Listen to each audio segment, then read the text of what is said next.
welcome to Knit the Books, a mother-daughter video podcast for yarn and book enthusiasts by yarn and book enthusiasts. I'm Allie. I'm Vicky. Thank you guys for joining us today. It's been a little bit. Hope everyone's doing well. Yes, I'm doing a little bit better. I canceled on Mom last week because I had a really bad headache, and I still have a headache. I've constantly pretty much had a small headache pretty much all week. It's sinus stuff. I'm sure a lot of you can relate. It's been funny. It's either cold, snowing, ice, raining, wind blowing. We've had them pretty much all this week. So yeah.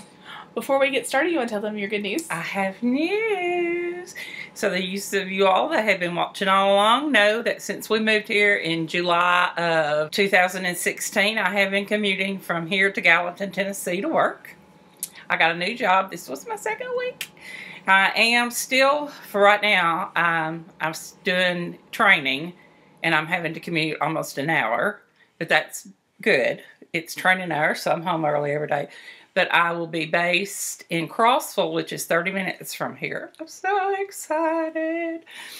It's going to take you 3 years to finish an Outlander book now, though. It's going to take forever, because, anyway... I'm still in the college system, the state system, so my retirement just went with me. I am at a different school, and I am a success coach.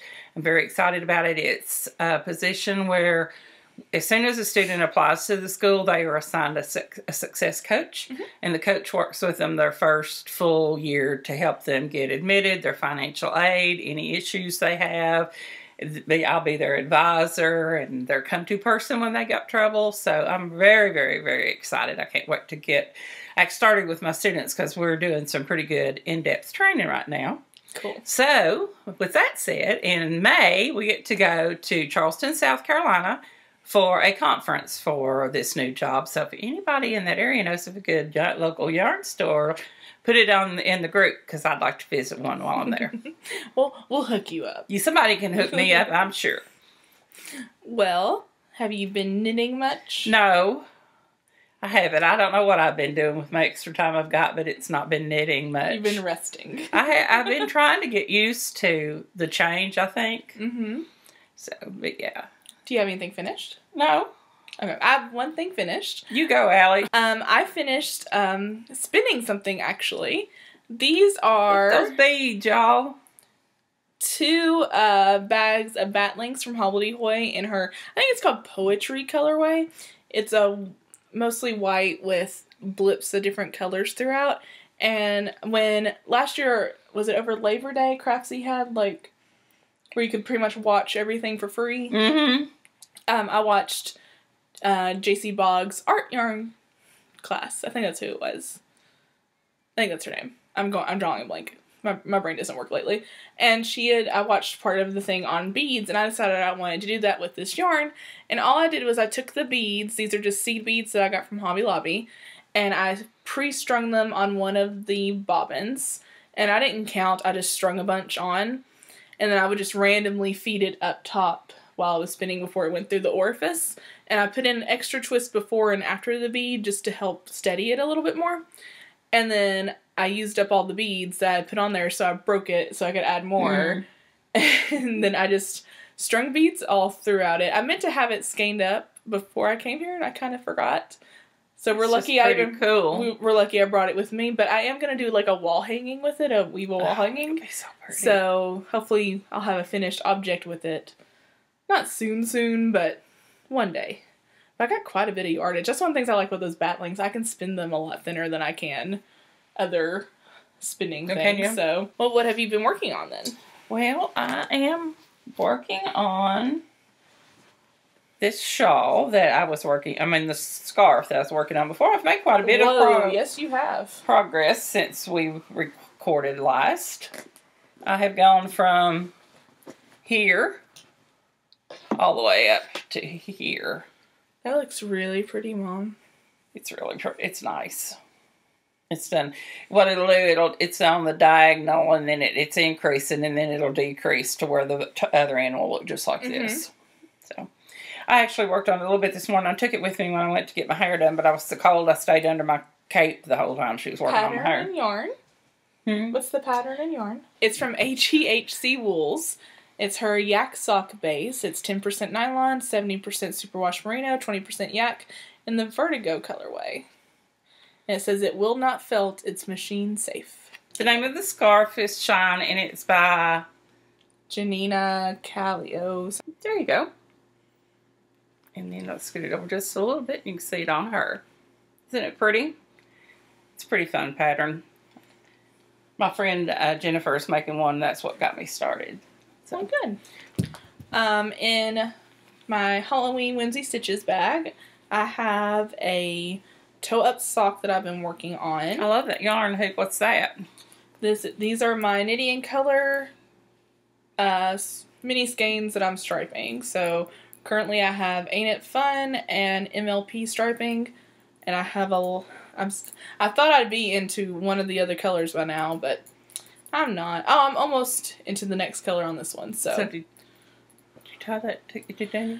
These are the ones that Daniela, when she was laid out with her broken leg, I brought my mini skeins to her, and she split them up for me, and she magic balled them, magic caked them, whatever it's called. Mm-hmm. And so I'm just striping them for fun. And I have a strange feeling. I'm going to be curious how much I have left when I get the socks done, but I really like how the colors are blending together. I didn't realize how much they were going to actually blend together. This is just a regular toe-up sock. Nothing fancy.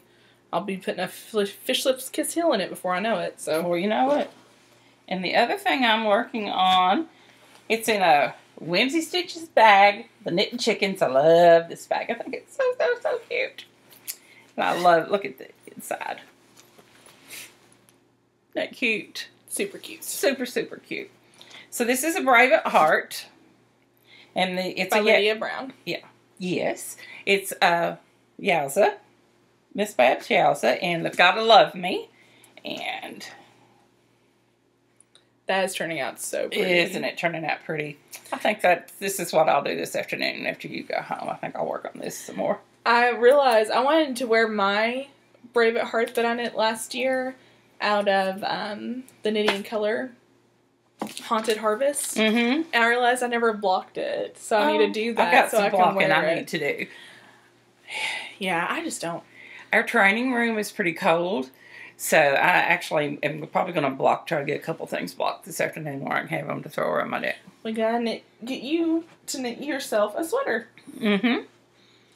One other thing that I've been working on, and honestly, I haven't thought about this since the last time I picked it up, or at least this one would be done, but I'm working on a pair of mittens. This is the Waiting for Winter mittens by Susan B. Anderson, and this is out of my handspun. This is from 2If by Hand. It's their Shake, Rattle, and Roll colorway, and I knit on this. I think I showed it last time, and I think I got to the thumb. But I knit on this when we went to that book talk, which we're going to talk about in a little bit. And I knit from the thumb to decreases, and I knew that I was going to have to kind of pay closer attention, so I put it up. And I haven't thought about it since then, so I think this is what I'm going to work on this weekend so I can get me a new pair of mittens soon. And I have it in this little bag that one of our viewers, Sammy Loves Yarn, made and sent me. Some of you won one of her bags in Hats for Kiddos 2017. I'm a big fan of it. I like your glove. Thank you. I didn't mess you up, did I? No. Okay. Not at all. I messed her up. No, I could have fixed it. So, that's all I'm working on. Well, I have a couple more. Good. I think. Still working on my sweater. This is the Granito by Joji Locatelli. I am striping mine. Hers isn't striped, but I'm striping mine out of mostly a Lydia yarn gray gradient with puffs of color from Rock and String. And the top part is Mosaic from Northbound Knitting. And I just have yarn strings everywhere. So last time we talked, I was here. So I've added about 2.5 stripes since we last talked. So not a whole lot. But I am so close to being done. I just haven't been feeling well, so I haven't really knit that much this past week. I knit a lot more, like the 2 weeks that when we should have recorded than I had this past week. But I'm gonna have a sweater soon. You are. It's so pretty. I think once I get to the ribbing and get the body done, like, I'm gonna be so excited that I'll get those sleeves done real quick. Because I'd like to wear it at least once this winter. So you're gonna do 3/4 length sleeves? Yes, I get That's too what hot. I would like to. I get too hot not to, or to bother with full length sleeves. So I don't know. I kind of want to get those mittens done, but I also really want to work on this. So who knows what I'll knit on. Well, maybe you can give them both a little love. And then the last thing, after I finished spinning that hobbledehoy, I wanted to spin something else. And so I did half of a braid from Swoonish. That's pretty. And I forgot to write down colorway, so let me double check. This was from her yarn, or her fiber club she did a couple years ago. It was from 2016. Here it is. It is Superwash Merino, Cashmere Nylon, in the colorway Summer Nights of Longing and Fireflies. Yeah. So I spun the first half, and then my back started killing me. So you guys remember that I told you that I found out a way for me to spin comfortably? I didn't sit there when I spun this last time. I know, and I have had some issues since then, but my back's starting to feel a lot better. I only hurt a little bit this week, and when it hurt, it was when I was sitting in uncomfortable places, like at work or something. So I'm thinking I might be good to start back up again and sit where I'm in the appropriate chair. I was just really excited, and I wasn't thinking, and yeah, so. But yeah, your back has been a lot better. So. Yes, I had gone almost about 2 months without back pain before it started hurting because I was an idiot and sat on the ottoman, which wasn't a good height and didn't have any back support. So maybe I learned my lesson this time. Maybe. First, let's talk about hats for kiddos real quick. So we did our first month of January, and we had quite a few hats. I want to give a big shout out to Ange in the East and Sammy Loves Yarn. You guys have already knit so many hats, and I'm so thankful. I gonna be honest, I never knit one for January. I just kept putting it off and forgetting. So my butt is gonna do better for February. I'm gonna cast one on tomorrow or tonight, definitely. So our February theme is trying a new technique. You can interpret that however you want. For me, I know I'm going to do color work. And color work isn't brand new to me, but I haven't done it in a long time. And so I kind of just want to dip my toes back into it and see if that's something that I might be interested into looking into more. And I'm going to do a new stitch. I'm going to do this little puff stitch hat. This one looks really cute. I had hiccups. Isn't that cute? Now, I'm not going to do the little thing on top of it. I'm not crazy about those. But I do love how the little stitches puff out. So, I think that'd be really cute. But I bought a lot of hat yarn last year, but apparently I didn't buy any that'll work for that because it kind of needs to be self-striping. I think it would look cute in a regular, but the self-striping really, that's where the pattern really seems to make it pop. And that's what, she has a video to where you can go watch her do it, and she was talking about how the different colorways pop with that stitch. So I know we said that we were going to do our Whip It or Rip It in February, but I kind of hadn't thought about doing that today. And so we didn't get to talk about it, so we'll probably do it the next time we record. But I'm going to go ahead and do a spoiler. I decided to rip out my Hue Shift Afghan, and all that yarn is going to go towards Hats for Kiddos. Oh, fun. So I'm going to go through that and pick some colors that I think will work well together and look at some color work patterns. And yeah, I have a decent amount of yarn. Yeah. Hats for Kiddos stash now. So. Well, I have quite a bit of stash where I ordered for last year. Because I'd get tired of making the same color. So, I'll get to use that yarn over. But for this, and I think if I read someplace, I was reading in her pattern or someplace, I might be able to get 2 hats out of one. I would imagine. So, well, I think we talked about this in December, maybe. Might have been last episode. I can't remember. Well, yeah. Well, we didn't record in December, so it must have been last episode. Mom and I, we both joined the Jimmy Beans Wool, mystery year-long knit-along thing. It's the Madeline Tosh speckle shawl knit along. So ours came yesterday. And if you are doing this and you don't want to be, you haven't got yours yet, you don't want to be spoiled, I'll put a timestamp down here somewhere for you to skip ahead. But as far as I can tell, I think everyone's got theirs. But I just want to be considerate. So let's show what we got. Oh, Mom still has hers in the bag. I didn't even, I got mine out last night. I wanted to look. Well, I opened mine in the parking lot at the post office. So this is the first month's. So as you can see, it's like a creamy white with lots and lots of speckles.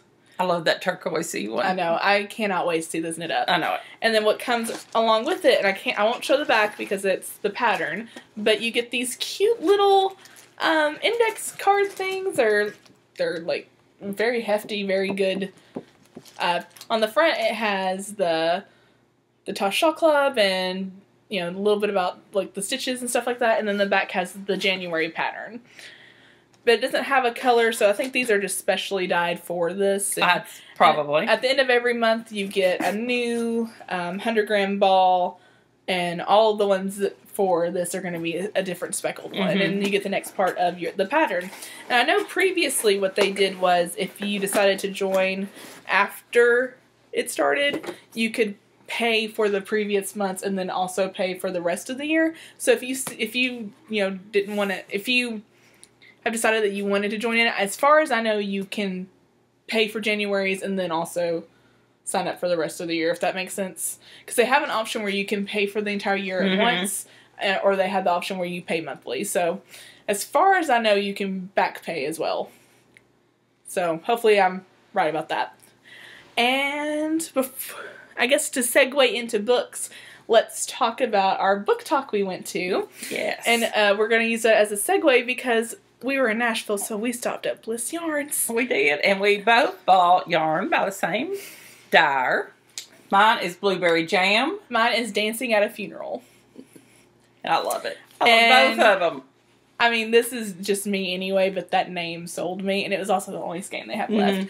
I've been wanting to try the Woolen Boon yarn for a very, very long time, and actually it was my plan when we went to Bliss. I was like, I'm going to get one if they had one that I liked, and I love it. I'm going to knit a cowl thing, I've decided. I was going to knit a hat, but I've decided I want it here. Yeah, I probably would do some kind of a cowl too. But, it's so soft. I can't wait to cast it on. It's so soft. And it's 100% superwash merino, 435 yards. Very, very, very, very nice. Very we were nice. both very happy. Yeah. It was good to see people in there. There were some guys in there. I just love it when I go in someplace and there's some guys. And then there were some kids. I'm getting ready to do a class. Yeah, we had planned to stay there and talk for a little bit, but they were about to have a class, and actually when we left, we realized it was time for us to go anyway, so, because we had to go to Parnassus? I think so. I haven't said it right. I've said it differently every time I've said it, and I don't know if I've said it right any of those times. I think it's called Parnassus. It's a bookstore, an independent bookstore in Nashville. It is part owned by Ann Patchett, who is an author. I haven't read any of her stuff, but I think that's pretty cool. And we went to go see Chloe Benjamin talk of The Mortalist. So great. It was so good. So I'm sure you've seen this a lot. I know we talked about this some last time, but Chloe is also a knitter, and she did like a collab with Quince & Co. and all this stuff. So, and a lot of knitters I know are reading this book. And who was it that was with her? And the other person, well, while we were there, I got that book signed, and then I picked up Chloe's first book, The Anatomy of Dreams, and then I picked up the other person talking, Thomas Pierce. I got his book as well, The Afterlives. She's Chloe is also a knitter, and who was it with her? Not him. It was somebody who was with her, like her publicist or somebody told her that there were people sitting out there knitting. It was us. Oh yeah, I think her publicist was there, or someone was there, and a lady sat in front of us who was a knitter. Yes, and she was like, "I can't believe I didn't think to bring around knitting." And we were like, "Yeah, we can't either."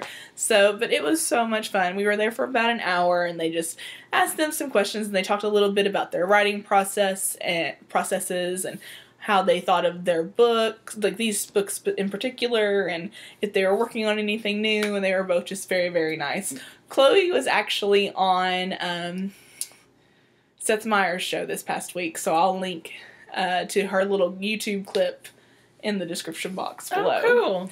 Because a lot of what she said, similar from our talk, not exactly the same, they weren't exactly the same questions, but a lot of it was what she had mentioned at ours too. But she was very, very sweet. I told Mom she reminds me of a combination of 90s Renee Zellweger and I can't think of her actual name, but the girl who plays Kimmy Schmidt on... She does. Yeah. So, but that was super fun, and I definitely want to go to more author talks this year. Oh, I love that little bookstore that got the neatest area set up for these talks.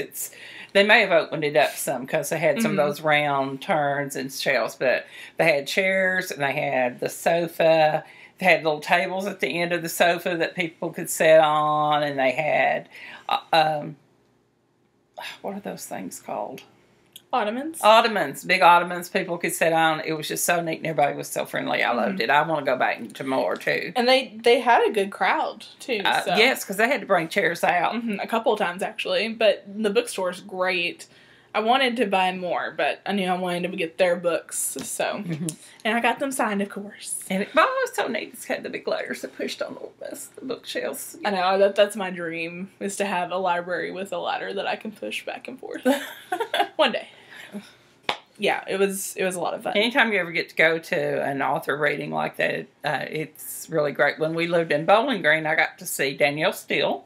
She came, and then there were a couple of other people I got to go to. Oh, cool.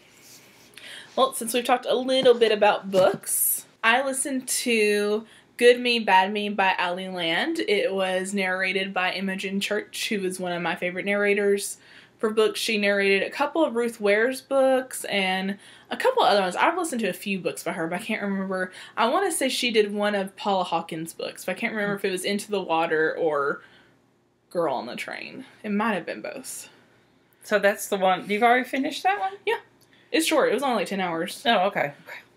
When you're an Outlander.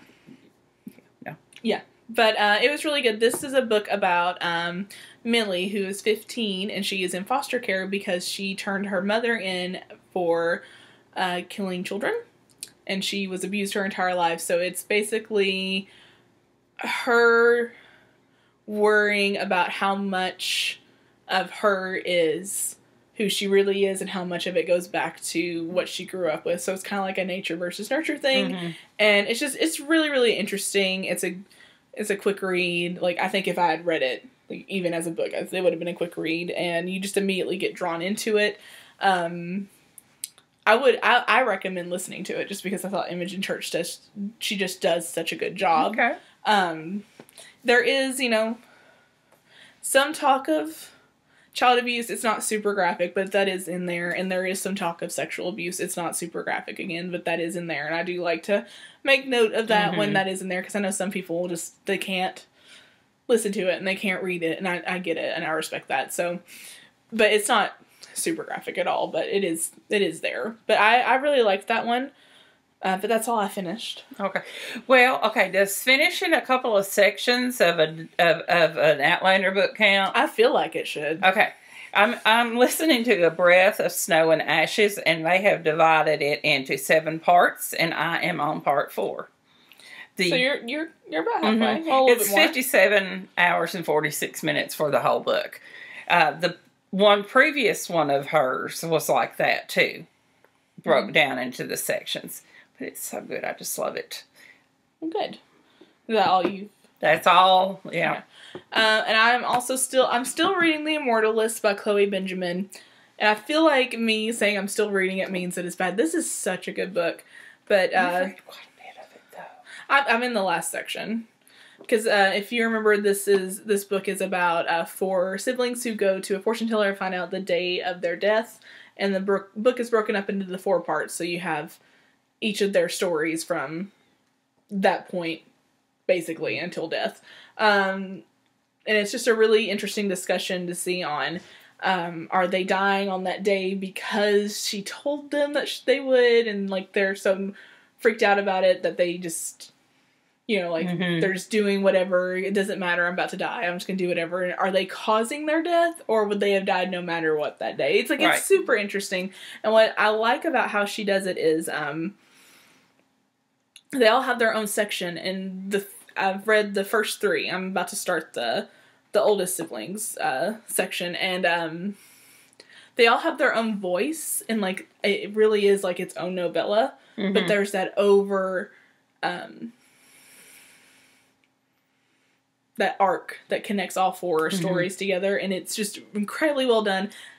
This seems like a lot of work to get all this done, so it's 4 separate stories as well as a cohesive one big story. I can't recommend this one enough. I know Daniela got the audiobook and listened to it, and she said that the book was really good. I didn't ask her about the narrator, but she didn't comment on it, so I assume the narrator was fine. I know for me, I've been doing a lot of thinking about this. Like, with thrillers, I just tear through them. Because it's like, I have to know right now, I have to know right now, I have to know right now. But with, like, literary fiction pieces like this, it's like, I want to savor those. So they take me so much longer to read. But it's not because they're bad. It's just because I have to be... I know, like, if I'm picking this book up, I don't want to read it just for 5 or 10 minutes. Like, I want to have enough time where I can sit down and read... 50, 100 pages, whatever. But with a thriller, I'll just pick it up and read a chapter and put it down, and I'm fine. Yeah, I do. That's why I read them. So, I mean, I think that's why these take me so much longer. Because I want to savor them, and I want to extend my time with them as much as possible. And that doesn't mean that thrillers are bad, but, like, I just gotta know what happened. And those are my 2 favorites I like to read, so that's why I comment on if it's a good thriller, it's just like... Oh, I've got to get up and do this, and I'll put it down, and the next thing I know, I'm sitting back down and reading a little more, because I think you get into them so much that you want to know what's happening next, and who's the whodunit, and all that, so. And I know, with this one, at the end of every section, I'm not ready to start the next person's story. Well, you probably got to look back over that person's story a little bit. You're probably not ready to go on to the next one just yet. One of them, like, I knew it was going to happen. Well, you know what's going to happen anyway, but I knew how they were going to die just from their story. And, I cried, like the last 5 pages, like, as soon as he started getting sick, I just started crying. It bless her heart. She posted it on Instagram. Yeah, my book made me cry. I'm mad. I was mad at it. Like, I didn't pick it up for 3 days, probably. I needed that break. And, like, from the last one to this one, like, I really want to find out what's going to happen, so, like, I'm kind of at that point now. There's not a mystery, but... It left kind of a cliffhanger, like not a complete cliffhanger because you know what happened, but there is a slight cliffhanger. So I'm really curious to see what happens. So that's probably what I'm going to do tonight is probably finish this book. Cool. But that's all I got. That's all I got. All right. So you guys are up to date on us apparently.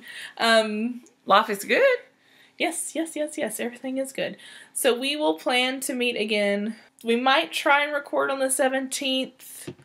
Mom might not be able to meet that weekend, so we'll kind of play it by ear. So it might be another situation where you see us in 3 weeks instead of 2. Something might be happening on the 17th where we won't be able to meet. So definitely by the 24th. So we'll try not to wait too long. And when we meet again, we'll go ahead and we'll do our whip it and rip it finally. Okay. That'll give me time to go through all my stuff and get everything back together. Yeah. There's a couple of things I know I have going that I'm going to rip. For a conversational piece in the Rattler group, if you guys want to, why don't you tell us, like I was talking about how, my literary fiction pieces, I like to savor them, but my thrillers, I just... Go with them. Are you guys like that with any of your genres of choice? Do you have a genre that you really, really enjoy, but it takes you longer to read? Or do you just reread all your genres? Or are you not a genre hopper, maybe? There are people who only read the same stay with the same style all the time. Yeah. So what about you guys? How do you guys read your different styles? Yeah, and what's your favorite style? What's your favorite? I feel like you read a bit more variety than I do. I do. I read a bit. I love a good mystery. And then sometimes when I don't want because mysteries almost suck me in, and it's like I've got to find out who did it and what's coming next. I like a good little just cozy novel. I love to read about the Amish. There's something about their, I guess it's the peacefulness of their lifestyles that I tend to like to relax in. It's almost like, oh, but yeah, I like different things. So you guys tell us what y'all like. I know we have a bunch of people who do read mysteries like we do and things like that, but I know you guys like other genres too, so let us know what your favorite is, and if you read differently when you switch your genres around, like I tend to. Yeah, I've noticed that about myself. I love, that's one of the things I really like about James Patterson's books.